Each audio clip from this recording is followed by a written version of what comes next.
Chapter 16. How to Ride an Ostrich, found on page 102. We had a great ride, galloping the whole way in the sun, Fritz told us, and then, coming over a hill, we saw the antelope. We were going to hunt them, but then we thought we should try and drive them as a herd. We rode down the hill yelling and shouting, continued Jack, and drove them along with the dogs. Great work, boys, I said. You have done an important thing. But I have to warn you that the rabbits you have caught might be a problem. Now that you have them, you might find you want to be rid of them. Soon there will be too many. This is why we think we should put them on Shark Island, Father, answered Fritz. I caught them, said Jack, and you should have seen Storm and Grumble and the dogs and I chasing them. It was amazing. And then, he continued excited, we saw Cuckoo and followed it as it hopped away. Franz thought it must be an enchanted princess under a spell. Fritz told us it would lead us to honey, and he was right. Sure enough, it led us to a bee's nest.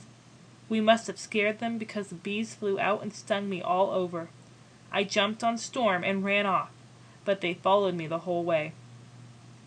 Out of breath, Jack ran off to check on his rabbits. The next day we went to check on the ostriches we found. Jack and Franz ran ahead, and suddenly we were upon the giant birds. This time we found a pair in the brush and were quick to try to catch them. Again our lassos came in handy. As Jack and Franz drove the ostriches out of the reeds, Fritz set loose his eagle, which confused one. As the ostrich faltered, Jack chased it down, bravely threw out his lasso, and tied it round its wings and body. It fell, and we ran up to it, but it was kicking madly. Finally, I put a hood over its eyes to calm it down. We had ourselves an ostrich to try and tame. I'm going to make a saddle so I can ride him, declared Jack. At this, the boys started arguing about who was the owner of the bird. I think I should have him, said Franz. Each of the other boys had a reason for wanting the ostrich for their own. Finally, I settled it by saying that it was Jack's bird to train, and, I added, if he can tame it and saddle it, he can keep it. The boys agreed, and Jack seemed up for the challenge. We threw the ostrich over the back of Storm, and the boys headed out to take it back to our camp, where we would get ready to set back for our winter home to load in our supplies. The next morning, we made our way home with our new walking bird. Soon we came through our farmyard to find it in good shape. Our animals were healthy, and it made us want to see our home in Rockburg even more. Our chickens, pigs, and goats were all growing their families. We also came across the herd of antelopes that Fritz and Jack had driven down. We watched them browsing in the reeds and talked about how beautiful they were. While we were at the farm, we fixed what we could and then set off for Rockburg the next morning.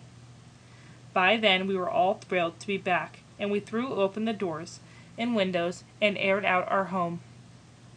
While Jack worked on taming the ostrich, I tried to hatch the eggs by wrapping them in cotton and heating them over the stove. The next day, Fritz and I headed to Shark Island to start our rabbit colony and to transport a pair of antelope. Then it was time to turn our mind back to our house and stowing our goods. Jack's ostrich was proving difficult to train, and seemed weak and sad. Finally, we managed to feed it balls of flour mixed with butter. It seemed to perk up, stretching out his long neck for another mouthful. Soon it was back to full strength, and quite tame. We were amazed to watch it eat all kinds of grains and fruit, washing them down with small pebbles to digest its food. After a month of training, it would walk and gallop on command. But how could we saddle an ostrich? I made a kind of hood for it with straps to hold on to, and built a small saddle that strapped under it. When the bird was ready, we decided to call it Master Hurricane, because of its speed. When we finally tried riding the ostrich, we were amazed at how quickly it could run. We were able to go between Rockburg, which was quickly becoming our permanent place to live, and Falconhurst in no time at all. The bird was so fast that the boys once again argued about who owned it. I had to jump in and make a decision. The ostrich is Jack's, I said. We may all use it if we need it, but it is Jack's pet. and so Jack had his Master Hurricane to ride. Our journey had been successful, and we all felt secure and safe setting in for the season. Chapter 17. A New Boat, found on page 108. Soon enough, the black clouds of winter were ready once again to roll in. It was time for us to give up our adventures. That winter, however, even with all our hobbies, we felt trapped by our cave house. "Why don't we make a light kayak for the spring?" suggested Fritz. It seemed like a good idea to keep us all busy, and we worked hard on building the boat during the long winter. Finishing our work on the kayak after many weeks, we noticed the weather changing, the world blooming, and the birds singing again. As the rains cleared, we dragged our beauty into the open air. It was lovely just to be outside. We left the kayak and sailed out all together in our old boat to check the health of our animals. We found our antelopes well. As we were leaving Shark Island, my wife began gathering seaweed to bring back in our bag. "What is it for?" I asked her. "It's a surprise," she answered with a twinkle in her eye, and I was left to wonder. One afternoon, some weeks later, after the incident had passed my mind, she came out from Rockford with a jar of clear jelly. We all gathered around and tasted it. It was sweet and delicious. "What is it?" I asked. "Do you remember that seaweed I found a while ago?" she answered. "Yes, of course," I said. "This is what makes it. I learned it once from a friend." We all told her she was a genius, and the boys were thrilled with the treat. My wife was pleased with our happiness, and we all promised to collect more seaweed. Knowing our antelopes were well, we next checked on our rabbits. We found the grass and weeds there chewed by many little teeth. We could not see them, but we knew they had made a family.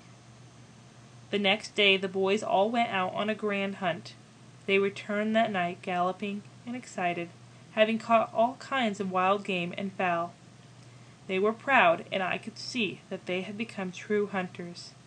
They had also brought back cuttings from cinnamon and sweet apple trees. Fritz was most proud of a bag of thistles he had collected. "These are for making wool," he told me, and he was right. The weed would be very useful. At the same time we gathered our corn and spent a lot of time fishing. We salted and pickled all that we had. With 2 barrels of salted herring, saved from last year, we'd had everything we needed for winter. Fritz wanted to try out the kayak now that all the food had been gathered. We launched him into the water, and away he paddled. As his mother watched, worried to death, he showed that he could handle the boat. He headed out of Safety Bay and into sea. The other boys and I chased behind in our sailboat, but could not keep up. He was soon gone from sight, which made us worry. Suddenly we heard a shot ring out and saw a puff of smoke. We sailed as fast as we could to find out if Fritz was safe. He was, and he had harpooned himself a walrus. "Fritz!" I yelled. "Congratulations on your hunt! But you took us all by surprise by going so far out." "I didn't mean to, Father," he answered. "But once I got in the current, I couldn't stop, and then I saw the walruses and got excited." "Well," I told him, "you're lucky to have gotten away without being hurt. Walruses can be very dangerous. Now what are we going to do with it? He must be 14 feet long." "I'm glad you followed me, Father," he said. "At least with all of us we should be able to get him out and onto the sailboat." While we talked, Fritz decided that the head of the walrus would look perfect on his kayak. I offered to tow his kayak along behind us, but Fritz wanted to head home the same way he had come. He wanted to show his mother that he was perfectly safe. No sooner had we let him go than black clouds rolled in, bringing a giant storm. Fritz was out of our sight, and we could not help him. The waves were so strong that we had to tie ourselves to the boat so that we would not be washed overboard. I was filled with worry for him, and for ourselves. My boys were brave, and our boat held up, but I prayed that Fritz would somehow survive the wind and rain. Finally, as the weather began to clear up, we made our way to Discovery Bay. As we got close enough to see the beach, we all laughed to see Fritz standing on shore. My wife was there too, on her knees, praying for us to return safely. The the whole family was home together again, safely. End of chapter 16 and 17.